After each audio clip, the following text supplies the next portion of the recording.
خواتین و حضرات السلام علیکم۔ آج ہم ڈسکس کریں گے ایک بہت بڑی علامت، اور وہ ہے سانس کا پھولنا۔ یہ کیوں ہوتا ہے؟ اس کی ایک تو بڑی وجہ ہوتی ہے خون کی کمی کا ہونا، اور خون کی کمی ہو سکتی ہے یا تو وہ اجزاء جو ہم خوراک میں کھاتے ہیں ان کی کمی ہو جائے، یا یہ اجزاء ہمارے خون میں جذب نہ ہوں، یا پخانے کے ذریعے اور پیشاب کے ذریعے خون بہت زیادہ مقدار میں خارج ہونے لگے۔ اب غذا کیا ہے؟ غذا کے اندر آئرن کا بہت بڑا رول ہے، وائٹامنس مختلف ہوتے ہیں جو ہمارے لیے بہت رول پلے کرتے ہیں خون کی کمی کو پورا کرنے کے لیے، اور اس کے لیے ہم ریکمینڈ کر سکتے ہیں ٹیسٹ کرنے کے بعد کہ آپ اپنی خوراک کو بہتر کریں۔ آپ اپنی خوراک میں اگر کوئی کانٹرا انڈیکیشن نہیں ہے تو آپ بکرے کا گوشت کھا سکتے ہیں، بڑے کا گوشت کھا سکتے ہیں، کباب استعمال کر سکتے ہیں، دالیں استعمال کر سکتے ہیں، پھل استعمال کر سکتے ہیں، اور آپ کو ڈاکٹر سے ریکمینڈ کر سکتے ہیں آئرن کی گولیاں جو آپ کافی عرصہ استعمال کریں تو خون کی کمی پوری ہو سکتی ہے، خاص طور پہ وہ خواتین جن کے ایام بہت زیادہ ہوتے ہیں۔ اسی طرح ایک بہت بڑی وجہ ہوتی ہے پیٹ میں کیڑوں کا ہونا، تو ہم اس کے لیے ریکمینڈ کرتے ہیں کہ ہمیں وقتاً فوقتاً پاکستان جس طرح ہمارا ملک ہے، یہاں پر بعض اوقات صفائی کا خیال نہیں رکھا جاتا تو ہمارے پیٹ میں کیڑے پیدا ہو جاتے ہیں، تو ہمیں وقتاً فوقتاً پیٹ کے کیڑوں کی دوائی لیتی رہنی چاہیے۔ اب یہ تو ہو گئے فزیولوجیکل کازز، یا اگر جس طرح میں نے کہا کہ اگر ایام ہے تو پھر جو آپ کی ڈاکٹر وہ آپ کو بتا سکتی ہیں کہ اس کی وجہ کیا ہے۔ لیکن اگر سانس کے ساتھ اور بھی علامات ہیں، کھانسی ہوتی ہے، یا چھاتی میں بوجھ ہوتا ہے، دھڑکن ہوتی ہے، چکر آتے ہیں، کمزوری کا احساس ہوتا ہے، یا لیٹ کے سانس پھولتا ہے، رات کے پچھلے پہر سانس اتنا زیادہ پھولتا ہے کہ آپ اٹھ کے بیٹھ جاتے ہیں، یا کھانا کھانے کے بعد اگر آپ تیز چلتے ہیں تو آپ سے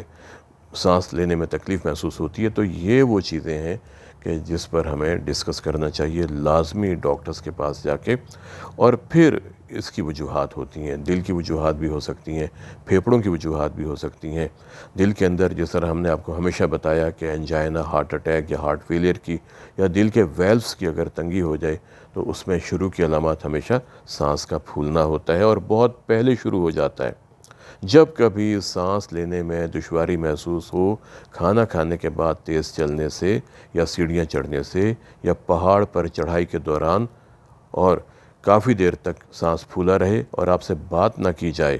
تو اسے کبھی نظر انداز نہ کریں، ہمیشہ ڈسکس کریں کہ سانس کیوں پھولا، کیونکہ پہلے دن ہی اگر آپ نے ڈاکٹر سے جا کے ڈسکس کر لیا تو آنے والی پیچیدگیوں سے آپ بچ سکتے ہیں۔ پھیپھڑوں کی بیماریوں کے اندر بھی یہی ہوتا ہے کہ سانس کی نالی کی تنگی ہوتی ہے، دمے کی کیفیت ہوتی ہے، پھیپھڑے سکڑ جاتے ہیں، تو ان کے اندر ہمیں بہت کچھ اندازہ ہو سکتا ہے سانس کے پھولنے کا۔ ایک اللہ تعالیٰ کا نظام ہے کہ جو بتاتا رہتا ہے، یہ مختلف علامات ہوتی ہیں جو ہم میں ظاہر ہوتی ہیں کہ اس کی وجہ سے ہم بہت پہلے اندازہ لگا لیتے ہیں اور ہم وقت پر انسان کا علاج کر سکتے ہیں۔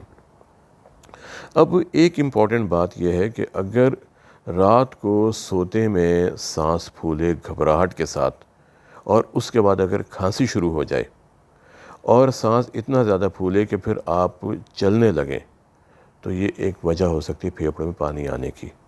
اور اس کے لیے ہمیں فوراً اپنے ڈاکٹرز کے پاس جانا چاہیے۔ لیکن اگر آپ کو پہلے سے معلوم ہے آپ دل کے مریض ہیں اور آپ کا سانس پھولتا ہے، تو پھر آپ کو وہ دوائیں استعمال کرنی چاہیے جو پیشاب لے کے آتی ہیں، پیشاب اور ادویات۔ ہم نے ایک بات دیکھی، بعض بزرگ یہ کہتے ہیں کہ ہم ان دواؤں کو استعمال کرنے کے بعد کمزوری محسوس کرتے ہیں،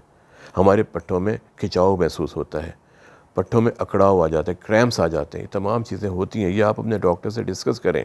لیکن ہم نے یہ دیکھا کہ یہ لوگ صرف پیشاب زیادہ آنے کی وجہ سے ان ادویات کا استعمال بند کر دیتے ہیں جو پھیپھڑوں میں پانی کو آنے سے روکتی ہیں۔ اس لیے میں آپ سے یہ کہوں گا، یہ سب سے اہم بات ہے، جو آپ کو ادویات دی جاتی ہیں، پیشاب اور ادویات خاص طور پہ، ان کو کبھی بھی آپ نے ڈاکٹرز کے مشورے کے بغیر نہ تو کم کرنا ہے اور نہ آپ نے ان کا استعمال ترک کرنا ہے۔ اسی طرح جو سانس کی، جو میں نے پہلے آپ سے کہا ایک وجہ ہو سکتی ہے کہ انجائنا کے اندر بھی ہمیشہ سانس پھولتا ہے، ان لوگوں میں خاص طور پہ جو ڈائبیٹکس ہوتے ہیں، کیونکہ شوگر کے مریضوں میں پین، ان کے اندر عام طور پہ درد محسوس نہیں ہوتا، لیکن ان کا سانس پھولتا ہے۔ ان کے سانس کے پھولنے کو ہم ایکویلنٹ لیتے ہیں چھاتی میں درد کے۔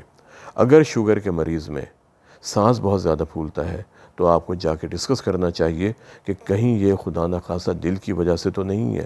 دل کے پٹھوں کی کمزوری کی وجہ سے تو نہیں ہے، کہیں دل کے پٹھے کمزور ہو کے پھیل تو نہیں جا رہے جس کی وجہ سے پھیپھڑوں کے اندر پانی آنے لگا ہے، یا دل بہت زیادہ بڑا ہو کے اس کی وجہ سے پرابلم ہو رہی ہے۔ یہ سب سے امپورٹنٹ بات ہے۔ میں آپ تمام لوگوں سے جو شوگر کے مریض ہیں یہ کہوں گا کہ اگر آپ کو سانس کا پھولنا ہے، تیز چلنے سے، خاص طور پہ کھانے کے بعد تیز چلنے سے، اگر آپ واک کرتے ہیں اور واک کرنے کے دوران آپ اپنے دوستوں سے بات نہیں کر سکتے، آپ کا سانس پھولتا ہے، تو پھر آپ کو لازمی ڈسکس کرنا چاہیے کہ اس کی کیا وجہ ہے۔ اگر آپ چلنے کے دوران بغیر سانس ٹوٹے بات کر سکتے ہیں تو اس کا مطلب یہ ہے کہ آپ کے پھیپھڑوں کی حالت اچھی ہے، آپ کے دل کی حالت اچھی ہے۔ یہ چھوٹی چھوٹی باتیں ہیں، کیونکہ ہم نے دیکھا کہ لوگ جب ہم نسخہ دیتے ہیں ان میں خود سے رد و بدل کرتے ہیں، یہ بات